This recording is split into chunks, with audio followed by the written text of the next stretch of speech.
लद्दाख से देश का गद्दार सोनम वांगचुक पकड़ा जा चुका है। आपको पता ही है सोनम वांगचुक क्या करने का तैयारी में था। वो जेनजी आंदोलन भड़का रहा था। वहाँ पे आर्मी के बसेस, आर्मी के हेडक्वार्टर, इवन बीजेपी के हेडक्वार्टर को आग लगाया गया। यानी कि बांग्लादेश और श्रीलंका जैसा हालत करने का कोशिश किया गया था। पूरा प्लान था। और ये भाई साहब जो भोसरी वाला वांगचुक है, ये भाग गया मास्क लगाकर, या फिर एम्बुलेंस में बैठकर सुन रहा हूँ कि भाग गया वहाँ से।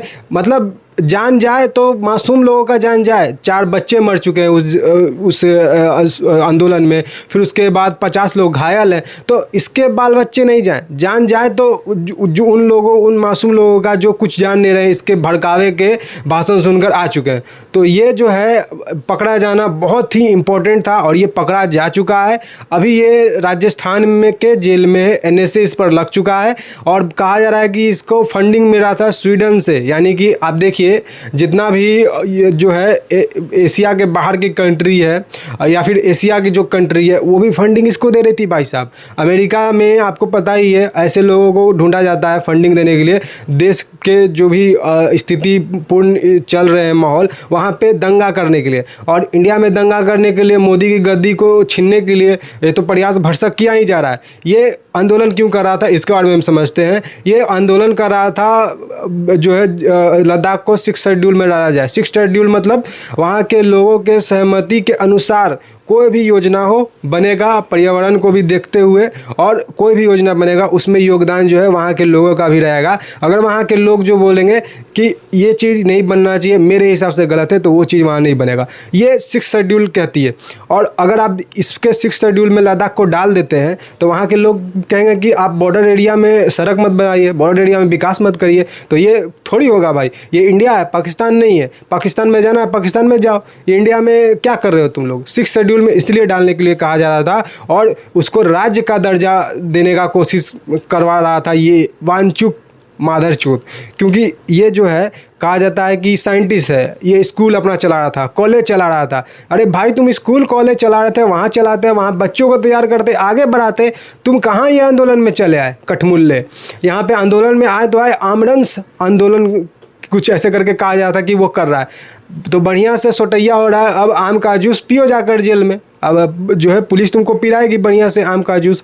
और ऐसा नहीं है कि सभी लोग इसके बहकावे में आए। कुछ 5-10 हज़ार लोग जो है इसके बहकावे में आए थे, लेकिन अधिकतर वहाँ के लोग जो है इस विकास से खुश है। आप देखिए, 70 सालों से 2019 में जब तक इसको अलग नहीं किया गया था जम्मू कश्मीर से, तब से लेकर 2019 तक आप देखिए वहाँ पे कुछ नहीं विकास हुआ है। जम्मू कश्मीर के विकास के नाम पे, लद्दाख के विकास के नाम पे जम्मू कश्मीर में लगाया गया सारा विकास को, पैसा को, या फिर जो वहाँ के परिवार थे, वहाँ के CM के परिवार अपने अपने जेब भरे। लद्दाख का कोई विकास नहीं हुआ था। लेकिन लद्दाख में जब ये विकास हो रहा है 2020 में, ट्रेन में भर भर कर झारखंड, बिहार, UP से लोग मजदूर जा रहे थे वहाँ पर काम करने, वो नहीं इनको दिखा। वहाँ पर सड़क बन रहा है, वो नहीं दिखा। अभी वहाँ पर एयरपोर्ट का उद्घाटन होना है, वो नहीं दिखा। वहाँ पर एक से बढ़कर एक प्रोजेक्ट आ रही है, वहाँ पर विकास का लहर चल रहा है, वो नहीं दिख रहा। सरकार 2000-3000 करोड़ आए दिन वहाँ पे फंड देते रहती है लद्दाख के विकास के लिए। लद्दाख एक केंद्र शासित राज्य है और उसको केंद्र शासित राज्य इसीलिए क्योंकि वो बॉर्डर इलाका है। वहाँ पे अक्साई चीन का बॉर्डर लगता है, जो कि चाइना ने ऑक्यूपाई किया है 1962 में, जब नेहरू दे दिया वो ज़मीन। और कहता है कांग्रेस वाला नेता और पप्पू गांधी कि मोदी ने ज़मीन दे दिया है चाइना को। अभी जाकर इतिहास देखो, नेहरू ने ज़मीन दिया है। जहाँ भी ज़मीन इंडिया का गया है, श्रीलंका को एक वो द्वीप एक देना हो, सारा वो जो है आइलैंड श्रीलंका को दिया। फिर उसके बाद अपना POK जाकर हार गए। तो ये सारा जो काम है कांग्रेस के सरकार में हुआ, और ख़ास करके वो नेहरू के कार्यकाल में हुआ था। तो वहाँ पे आप देखिए अक्साई चीन का बॉर्डर लगता है। चाइना हम कहेंगे क्योंकि मेरा ही ज़मीन है, वो हम लोग का ही ज़मीन है अक्साई चीन, लेकिन फिर भी चाइना वहाँ तो बैठा है। तो चाइना बॉर्डर इलाका के बगल में पूरे तरह से, और लद्दाख में, और फिर उसके बाद POK भी बगल में सटता है। तो आप क्या चाहते हैं? बॉर्डर इलाका में आप पूरा तरह से अंदर आतंकवादियों को घुसाने की कोशिश कर रहे हैं। एक वक्त तो ये भी कहा था वांगचुक कि जिसको जहाँ पे जाना है वो चल जाए, हिसाब से वो रहेगा अपना सहमति से। ये क्या एक मुद्दा हुआ। लोग चाहेंगे तो नहीं ना होगा। सरकार जो चाहेगी, सरकार को जो लगेगा वो सरकार करेगी। लोग चाहने ना चाहने से कुछ नहीं होता है। सरकार जो चाहेगी वो सरकार करेगी। और सरकार गलत काम करती है तब आप बोलिए, सरकार आपकी बात नहीं सुनती है तब बोलिए। सरकार आपकी बात सुन रही है, मीटिंग तो हो ही रहा है, अभी 26 तारीख को मीटिंग होने वाला था, तब जाकर आप 24 तारीख को जला दिए, सारा माहौल ख़राब कर दिए। रुका नहीं जा रहा था, मतलब कैसे भी वो जनजी आंदोलन को भड़का दिया जाए और पूरा लद्दाख जल जाए और पूरा इंडिया जल जाए। ये अंदर इसका जो है मछली की तरह ये तड़फड़ा रहा था वांगचुक।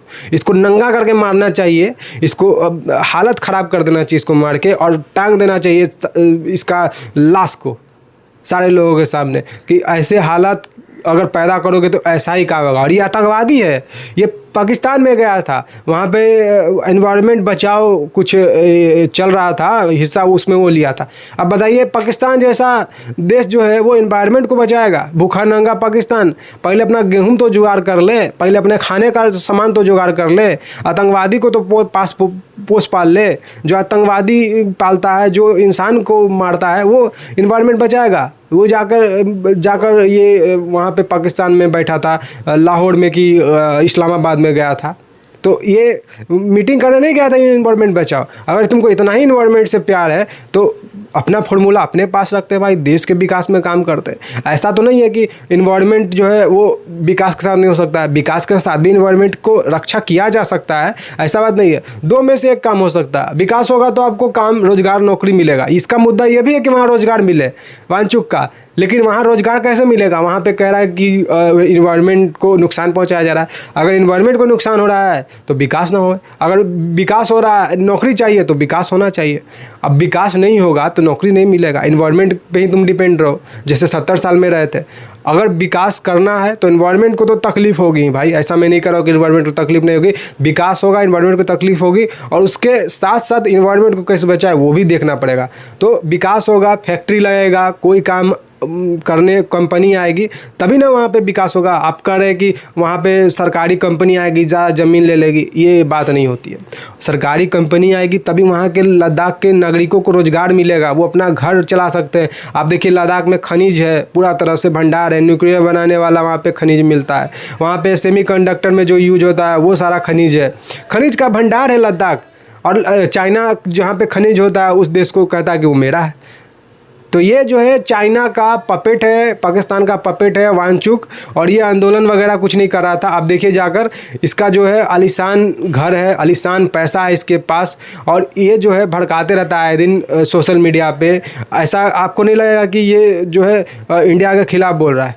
इंडिया के पक्ष में थोड़ा मोड़ा बात बोलेगा, फिर उसके बाद इंडिया के खिलाफ बोलेगा। जैसे कि वो जर्मन शेफर्ड कुत्ता जो है जर्मनी में बैठ के बोलता है, इसके बारे में भी वीडियो बनाया था वो।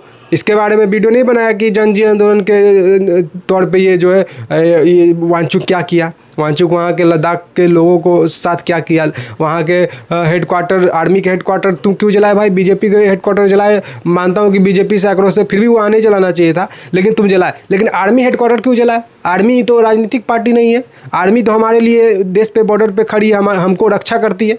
आर्मी का हेडक्वार्टर क्यों जलाए तुम?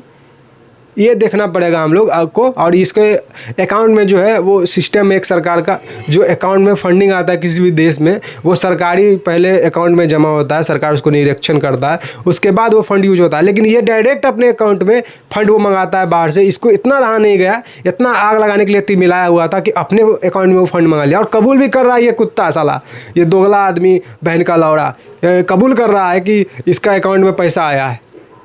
तो बताइए, इतना गद्दार आदमी ये देश में रहने लायक है? नहीं रहने लायक है। और इसको मेरे अंदर आक्रोश, इसीलिए मैं गुस्से में ये बात बोल रहा हूँ और गाली दे रहा हूँ, क्योंकि हमारा देश है ये, किसी एक आदमी के चलते ये देश में आग नहीं लग सकता है। ये वांगचुक जैसे कुत्ते जो है आते जाते रहते हैं, लेकिन देश में देश को बचना चाहिए, क्योंकि देश के लिए हमारे जो योद्धा है बॉर्डर पे लड़ रहे हैं, और कितने लोगों ने कुर्बानी दिया इसके लिए, इस देश के लिए, इस मिट्टी के लिए, और तुम उस मिट्टी को गद्दार बन के गद्दारी कर रहे हो और उसको दूसरे देश के हाथ बेचना चाहते हो। ये हो नहीं पाएगा। ये भारत है और यहाँ के नौजवान बड़गलाने से बड़गलेंगे नहीं, क्योंकि उनको पता है कि कौन क्या कर रहा है, और 70 साल में क्या हुआ और पिछले 11 साल में क्या हुआ। लोगों का पास सारा लेखा जोखा है। ऐसा नहीं है कि लोग अनपढ़ गंवार हैं, जो अनपढ़ गंवार हैं वो भी अब समझ रहे हैं, उनको भी लोग जो है समझा रहे हैं।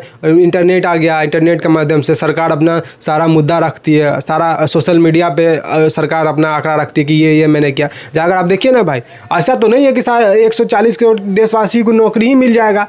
आप देखिए, पाकिस्तान में देख लीजिए, बांग्लादेश में देख लीजिए, श्रीलंका में देख लीजिए, बांग्लादेश में देख लीजिए, हमारा पड़ोसी में देख लीजिए भाई, इवन चाइना में देख लीजिए, रोजगार है नहीं, रोजगार है, अस्थिरता वहाँ पे नहीं है, अस्थिरता है, अस्थिरता नहीं है। लेकिन कैसे अस्थिरता अब इंडिया में पहुँचाया जाए, ये जो हमारे पड़ोसी है वो करने का कोशिश कर रहे हैं, और ख़ास करके अमेरिका और चाइना, खास करके ये लोग जो है अस्थिरता फैलाने का कोशिश कर रहे हैं और ऐसे वामपंथी को यूज करते हैं। ये जो एक्टिविस्ट जो लोग होते हैं, जैसे कि सोनम वांगचुक एक्टिविस्ट लिखा हुआ है, जितना भी वो एक्टिविस्ट नाम के पीछे लगे या फिर आगे लगे एक्टिविस्ट, वो वामपंथी होते हैं। ये साले वामपंथी पहले अपना आपको अपने धर्म को कहेंगे कि ये धर्म खराब है, आपका धर्म छोड़िए, फिर उसके बाद जो है इंसानियत छोड़िए, उसके बाद अब आपस में लड़िए मरिए कटिए। ये तो हाल है वामपंथी का, और वामपंथी जहाँ भी रहा है वो देश को बर्बाद किया है, राज्य को बर्बाद किया। तो ऐसे वामपंथी को जेल में ही होना चाहिए। और इसका मानसिकता आप देख लिए, इस्लामाबाद में ये गया, बांग्लादेश में भी मिला था यूनुस से, तो ये क्यों उस देश से मिल रहा है जहाँ पे अस्थिरता का माहौल है, वहाँ पे लोग पागल पड़े हो चुके हैं, सरकार को मार पीट रहे हैं, क्यों ऐसे लोगों के साथ मिल रहा है? क्योंकि इसको इंडिया में भी ऐसा करना है, और इंडिया में ऐसा होगा नहीं, क्योंकि बहुत लोग आए गए सनातन धर्म को उखाड़ने के लिए। मैं एक एग्जांपल दे रहा हूँ, यहाँ पे सनातन धर्म का मुद्दा नहीं, लेकिन सनातन धर्म को, इस इंडिया को उजाड़ने के लिए बहुत लोग आए गए। 800 साल जो है वो कुत्तों के पिल्लों ने राज किया औरंगजेब बाबर ने, और 200 साल ने राज किया अंग्रेज़ों ने। क्या उखाड़ लिया इंडिया का? यही ना कि इंडिया को कंगाल कर दिए, इंडिया को बांट पाए? नहीं बांट पाए। वो तो गांधी के चलते पाकिस्तान हो गया अलग, बंटवारा हो गया इंडिया का, नहीं तो नहीं होता। तो राष्ट्रपिता भी आप बना चुके हैं गांधी को। देखिए, राष्ट्रपिता कोई भी नहीं है। इवन हमारा जो भगवान है, राम है, लक्ष्मण है, या फिर बड़े बड़े महान योद्धा हैं, या फिर आप ले लीजिए हमारे कृष्ण भगवान है, वो राष्ट्रपिता नहीं हुए। और राष्ट्रपिता ये हो चुका है गांधी, राष्ट्रपिता। सोचिए, बड़े बड़े लोग जो है बलिदान दिए, देश के लिए लड़े, महान राजा थे, वो राष्ट्रपिता नहीं हुए। ये गांधी ने क्या कंट्रीब्यूशन किया भाई कि ये राष्ट्रपिता बन चुका है? राष्ट्रपिता कोई नहीं हो सकता है।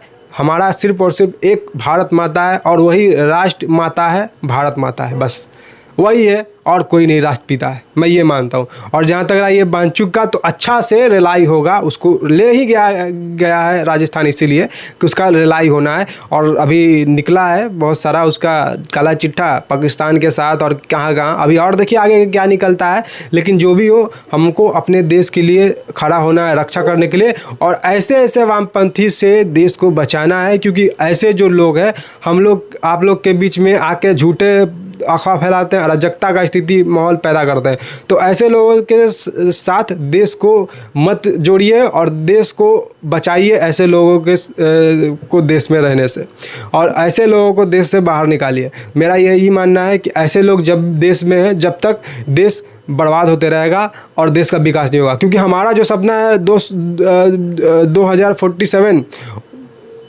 वो मुद्दा है हमारा, वो सपना है 2047 में। मुझे पता है कि मोदी नहीं रहेंगे, फिर भी उन्होंने सपना हम लोग को दिया कि विकसित भारत बनाना है। ये विजन होता है एक लीडर का, विजनरी लीडर का। तो ये हमारा जो है विजन है। और हम लोग पढ़े हैं ये 2 टके के वांगचुक और ये लौड़ा लहसुन में, ये सब जो है देश को बर्बाद कर रहे हैं। इंडिया का कैसे विकास ना हो ये सोचते हैं, और हम लोग को अपने इंडिया को विकास करना है। आज देखिए, ट्रम्प बोलता है कि मोदी मेरा दोस्त है, हमको मोदी से बात करना है। क्यों बोलता है? 70 साल में अमेरिका आंख दिखाता था, आज आंख नीचे किया हुआ है। क्यों? क्योंकि देश में अच्छी सरकार है। अच्छी सरकार इसलिए है क्योंकि हम लोग ने चुना है उसको, और उसने काम किया है ऐसा, इसलिए वो तीसरी बार बना हुआ है।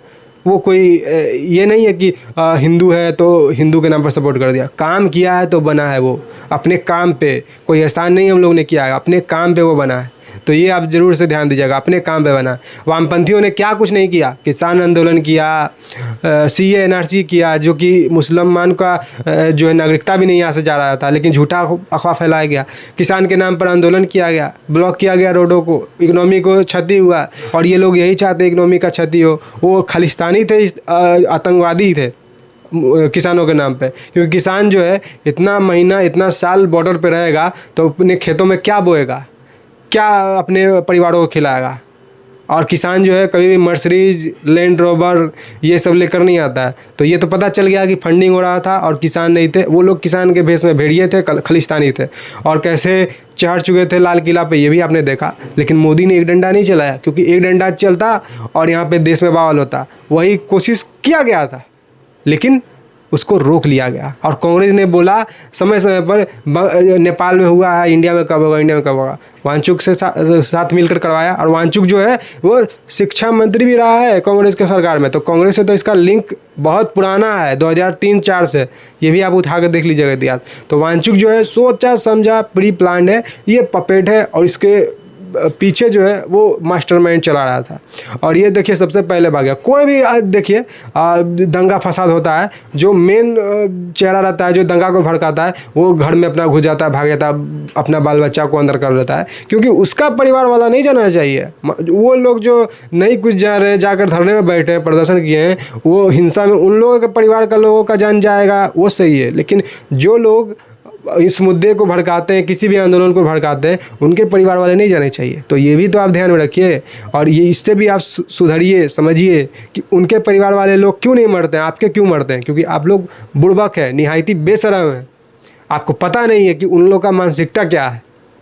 तो वांगचुक चला गया है भाई, और बहुत ज़्यादा सुकून मिला है, क्योंकि इसका ठुकैया जो होगा ना, देखने में मज़ा आएगा, और जो भी अपडेट आएगा मैं आपको बताऊंगा। लेकिन जो भी है बहुत अच्छा काम किया है सरकार ने, और इसी दिन का वक्त का इंतज़ार था, और ये हो चुका है। अब सारा तुम्हारा जो है 6 ट्रिब्यूनल में डालो, CM वहाँ पे बनाओ। अब बताइए 10 लाख 20 लाख की जनसंख्या है लद्दाख में, वहाँ पे अब CM इनको चाहिए, और 10 लाख 20 लाख की जनसंख्या में 2 संसद है, फिर भी इनको CM चाहिए। तो इस पर लठ नहीं बजेगा तो क्या बजेगा, लठ तो बजना ही चाहिए। अब जाओ जेल में चले गए हो, CM वहीं बनाते रहो, और निकलोगे नहीं निकलोगे कोई कहा भी नहीं जा सकता है। और इसका सर्च करिएगा, हिस्ट्री सर्च करिएगा इसका, ये किस मानसिकता का आदमी है, किस मानसिकता का आदमी, हिस्ट्री सर्च करिए। और ये जो है विदेश में शादी किया हुआ, अमेरिका की इसकी बीवी है, ये सारा कुछ देखिएगा इसका मानसिकता। मैं वीडियो में और बात बोलूँगा तो वीडियो लंबी हो जाएगी, तो इसीलिए वीडियो को यहीं एंड करते हैं। और आप आशा करता हूँ कि मेरे बातों से समझ गए होंगे। ऐसे लोगों से अपने देशों का रक्षा करिए, और हमको अपने भारत को बचाना है, क्योंकि हम नेपाल, बांग्लादेश और श्रीलंका नहीं बनने देंगे भाई। और जो बनाने का कोशिश करेगा उस पर लठ बजेगा, वो कोई भी धर्म का हो, कोई भी मतलब कोई भी धर्म का हो, नेता ही क्यों ना हो, उस पर लठ बजेगा। ये मेरा मानना है। आप कमेंट करके बताइएगा आप इस बारे में क्या सोचते हैं। आज के लिए इस वीडियो में इतना ही। जय हिंद, वंदे मातरम, जय श्री राम।